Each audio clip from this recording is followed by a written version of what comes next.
Israël KMB, né le 4 octobre 1979. Je suis né à Kolwezi, mais je suis rentré ici, je pense, 20 ans après. Parce que je n'ai pas vu la ville de Kolwezi ni Lubumbashi, mais mes parents étaient mutés à Kinshasa. Et je suis rentré après, 20 ans après. C'est comme ça que j'ai commencé l'œuvre de Dieu, d'abord comme servant à la Nouvelle Cité de David. Mais avant Nouvelle Cité de David, on était à Viens-Voir avec Papa Albert Lukusa. Et après, je me suis retrouvé à la tête de cette grande vision, Maison d'adoration pour les nations. Ici, je suis dans deux grands domaines, ecclésiastique et dans le coaching. Un truchement aussi d'un peu d'entrepreneuriat. Le premier critère que j'avais donné juste deux critères. J'avais dit, Seigneur, je veux un homme qui te sert. Et puis je veux un homme qui a étudié. C'est comme ça que j'ai prié effectivement, sans avoir l'idée que c'était lui qui devait me faire la cour. Hein. Finalement, du coup, il n'est pas passé 2 semaines, il est venu jusqu'à ce qu'il est arrivé à la maison. Et puis finalement, du coup, le lendemain, il m'appelle, il a dit, je viens te voir à la maison. J'ai cédé, il est venu. Quand il est venu, il a dit, bon, je lui pose la question, tu viendras parler de quoi? Il me dit, je viens de parler sur l'amour. Ah, du coup, il était vraiment direct envers moi. Il est venu, il était vraiment ponctuel. Je me rappelle bien de ces jours-là. Il a dit qu'il viendrait à 16h juste. Moi, dès que je regardais là, 16h juste, il est entré aussi de chez nous. Jusqu'à ce qu'on est arrivé à se marier. Quelle est la chose qui peut faire à ce que le ciel envoie un ange, un chargé de mission céleste? Quelle est la chose qui fait à ce que le monde invisible se décide d'entrer dans le problème visible? Quelle est la chose qui peut faire à ce que le Tout-Puissant dépêche un ange pour venir sur la terre, secourir un homme qui se trouve dans la flamme de feu? Le ciel soutient les hommes et les femmes de conviction. J'ai commencé avec les visionnaires depuis les débuts, alors qu'il a dit qu'il avait la vision de commencer une église. J'étais avec lui depuis... C'est depuis les débuts, au fait. Hein. C'est mon père et tout. En fait, comme le visionnaire est mon père, et quand il a voulu commencer, j'étais là. Et il m'en a parlé. Je lui ai posé quelques questions selon ma compréhension. Comment ça va commencer, comment il va s'y prendre et tout. Bon, il m'a expliqué et tout. Et puis, à un certain moment, il a commencé à chercher une salle. C'est ainsi que j'ai commencé à faire des recherches à la salle, à gauche, à droite. Bon. Et puis on a commencé. Un jour, je suis tombée sur la chaîne Hosanna, très tôt matin, vers 7 h. Et j'ai suivi, il y avait une émission qui passait, c'était Daddy qui parlait. Alors l'émission m'avait vraiment intéressée. Et parce que au travers de cette émission, j'ai trouvé quelques questions, j'ai trouvé des réponses aux questions que je me posais des fois que je n'avais pas de réponses. Alors c'est comme ça que j'avais pris l'habitude de suivre l'émission. Chaque samedi, j'étais au rendez-vous, je suivais l'émission pendant beaucoup de temps en tout cas, jusqu'à ce qu'un jour, j'ai pris la décision de chercher le monsieur qui parlait derrière la radio, de le voir en personne. J'ai pris les numéros. Je l'ai appelé, j'ai pris avec lui rendez-vous. Je l'ai vu, on s'est rencontrés, on a beaucoup parlé. Je lui ai posé toutes les questions que j'avais et il m'a donné des réponses. Comme il est de l'habitude de notre Daddy, quand vous partez le voir, il fait des prescriptions. C'est comme vous partez voir les médecins, il vous donne une prescription. Alors Daddy aussi, quand vous allez les voir souvent, il vous donne une prescription, je ne sais pas, spirituelle. En quittant là-bas, j'ai quitté avec des syllabus, avec des livres. Et il commençait à m'encadrer ainsi. On a du mal à avoir des héritiers dans la foi. On a du mal à avoir des gens qui vont nous défendre après nous. On a du mal. On a du mal. Où en êtes-vous avec votre vie chrétienne? Je savais qu'un jour j'allais être à la tête d'une église, mais je ne savais pas laquelle et je ne savais pas comment les choses allaient se passer. Mais c'est en servant que j'ai commencé à sentir que Dieu est en train de me dire que mon fardeau par rapport au milieu où j'étais était fini et que je devais maintenant me pencher sur l'église. Il y a même le logo que j'ai eu à dessiner personnellement, comme j'ai quand même une bonne main dans le dessin. J'ai eu à dessiner ça. Et j'étais en train de suivre d'abord le courant de l'esprit par rapport aux écoles de ministère que je donnais. Il y a le Worship and Prayer Leader School que je donnais, Worship and Prayer Leader School, et puis c'est devenu Worship Leader School, et puis je tenais des soirées d'adoration que j'appelais salon d'adoration. Je suivais ces instructions et j'obéissais juste à cela. Et ça réunissait quand même déjà beaucoup de gens et je donnais des formations dans la conduite du culte, dans le ministère. C'était à ça que j'étais en train de me donner. J'avais des émissions à la radio sur la Hosanna 91.7. J'ai donné Osée 4.6. Chaque matin, je donnais des enseignements et à un certain moment, Salon d'adoration a commencé à passer aussi à la télé. Et j'étais juste en train d'obéir à ce que Dieu me disait jusqu'à ce qu'il me dise maintenant il faut commencer l'église. C'est comme ça que je m'étais lancé. Vous engendrez des enfants sans conviction, sans caractère. Et c'est comme ça qu'ils sont prêts pour tout, vendre même les gens. Il faut dire à vos enfants, on ne vend pas les frères. J'attendais l'avènement de la manne. Et quand j'ai appris que la manne devait commencer, je suis rentré. La manne est pour moi une maison que j'ai vue commencer, que j'ai vue naître. Et je suis là depuis le début. Je voulais faire la musique à l'église d'une autre manière. Et je cherchais un cadre qui pouvait me permettre de le faire. Et quand la manne est arrivée, je suis venu et quand on m'a demandé de conduire ce département, je me suis dit c'était pour moi quelque chose qui me permettrait d'exprimer ou d'exploiter tout ce qui était caché en moi.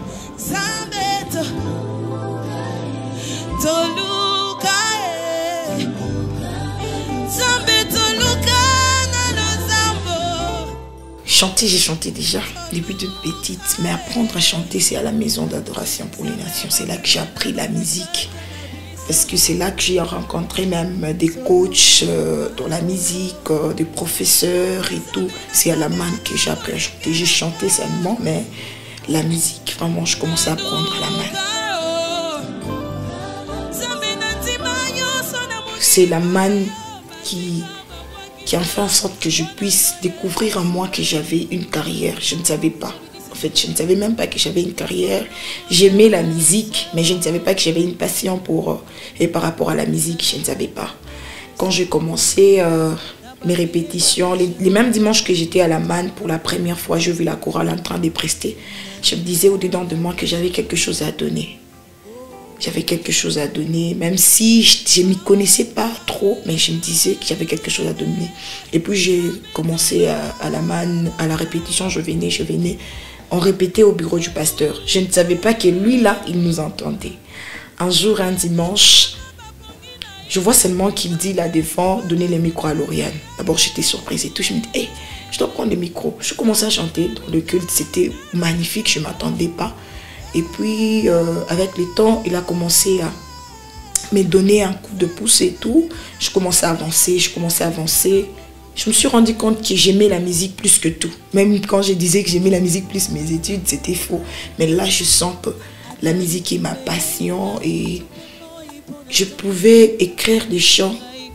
Mais tout a commencé à la manne, hein, si je peux dire ça, parce que je n'écrivais pas trop. Mais quand j'ai commencé à la manne, l'amour que m'a donné, le temps qu'on a eu à me patienter, à m'aider à me découvrir, ça fait en sorte que je commençais à écrire des chants, j'ai commencé à faire de la musique comme ça. Nous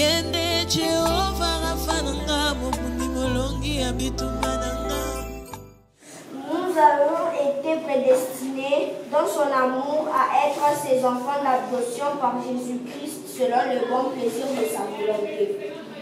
J'ai compris que nous avons été prédestinés par l'adoption de Jésus-Christ par le bon plaisir de sa volonté. Très bien. Suivant. La jeunesse de demain, le papa de demain, ce sont ses enfants. Une fois, déjà si la jeunesse est détruite, même la vieillesse sera détruite. Nous connaissons ça, voilà pourquoi on est là avec les dimanches, on les enseigne. À part les dimanches, on a de temps de prière, on a notre groupe de prière avec les enfants. Deuxièmement, on est en train aussi de faire de formation avec les enfants Souvent, j'ai déjà détecté les enfants qui sont des enfants déjà qui se donnent déjà pour servir les seigneurs. On les appelle les enfants serviteurs. Ils sont là, on les forme, on appelle des gens pour leur former aussi. Parce qu'on sait que si déjà, de le bas âge, ils ont déjà la connaissance, demain, le monde ne peut pas leur emporter. Quand je viens auprès d'eux, je leur dis la foi, ce n'est pas une suicide intellectuelle. Lorsqu'ils viennent vers moi, je leur encourage, il faut étudier. Donnez le meilleur de vous pour que vous soyez aussi intelligent et utile à la société. Parce qu'on ne voit pas simplement le monde spirituel. Certes, il y a le monde spirituel, le monde physique aussi demande à ce que ces enfants soient éduqués. Pour que demain, qu'on ne soit pas avec un pasteur qui n'est pas éduqué, c'est aussi compliqué. À la MAN, si je dois parler des départements, il y en a à peu près 14. Il y a le département des sœurs, le département de la jeunesse, le département de médias, le département de protocole, le département d'assainissement, le département de sécurité, le département d'accueil, il y a le département de l'écodim, il y a le département de MAN-BICI. Tout celui qui veut être ouvrier à la MAN doit passer à l'école MAN-BICI. Il faut faire ce cursus. Et dès qu'on finit ce cursus, par après, on peut maintenant essayer d'orienter la personne pour adhérer dans différents départements. En tant que chrétien, nous nous limitons très souvent à aller à l'église simplement les dimanches, à aller voir les hommes de Dieu pour qu'ils prient pour nous, qui nous imposent les mains. Mais quand tu te décides d'étudier sur la parole de Dieu, d'étudier la Bible, c'est qu'aller tu découvres les richesses qui sont à l'intérieur. Il y a certaines choses sur le plan spirituel qui tombent d'eux-mêmes. Tu n'auras pas besoin d'aller chercher un homme de Dieu qui t'impose la main, qui prie pour toi pour un tel combat, mais simplement parce que ton esprit a grandi sur le plan spirituel. Ça tombe. Et comment l'esprit grandit? Il faut étudier, il faut le nourrir. Il ne se nourrit que de la parole de Dieu, mais se nourrit que de la prière. Mais quand tu découvres plus sur Dieu, quand tu découvres plus sur la prière, parce que les cours que nous disposons là-bas, il y a des cours qui traitent sur la prière, il y a des cours qui traitent sur la nouvelle naissance, il y a des cours qui traitent sur l'intercession, qui traitent sur Christ, le Messie, tout ça, la garantie du salut. Alors, tous ces cours-là, quand une personne prend le temps de s'asseoir et de les étudier en profondeur, son esprit est en train d'être musclé.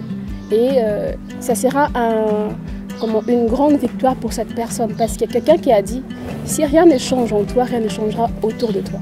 Il faudra que quelque chose puisse changer. Il faudra que l'esprit puisse grandir, qu'il soit musclé, afin que même l'extérieur soit influencé. Donc si rien ne change à l'intérieur, à l'extérieur, rien ne pourra se produire.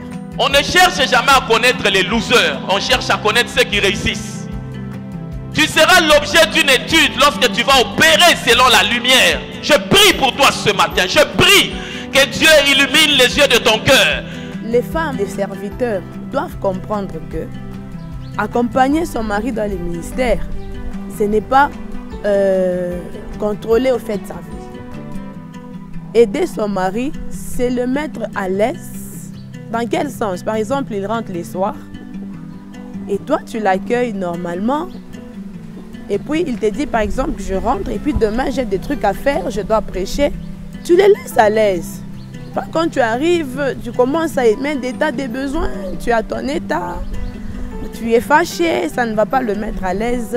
Ce n'est pas une bonne manière d'accompagner son mari dans les ministères. Au début, quand vous appréhendez la chose, ça vous prend un peu. Mais plus vous travaillez, plus vous commencez à trouver l'équilibre parce qu'il faudra arriver à ce qu'on appelle prioriser les choses et déléguer certaines tâches.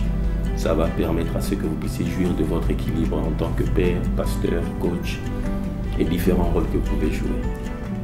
Dans les perspectives d'avenir, nous voulons avoir une cité qui pourra avoir un grand temple d'une capacité d'accueil même de 20 000 places assises et avec une université et des formations dans le domaine de la théologie, de la musique et des finances.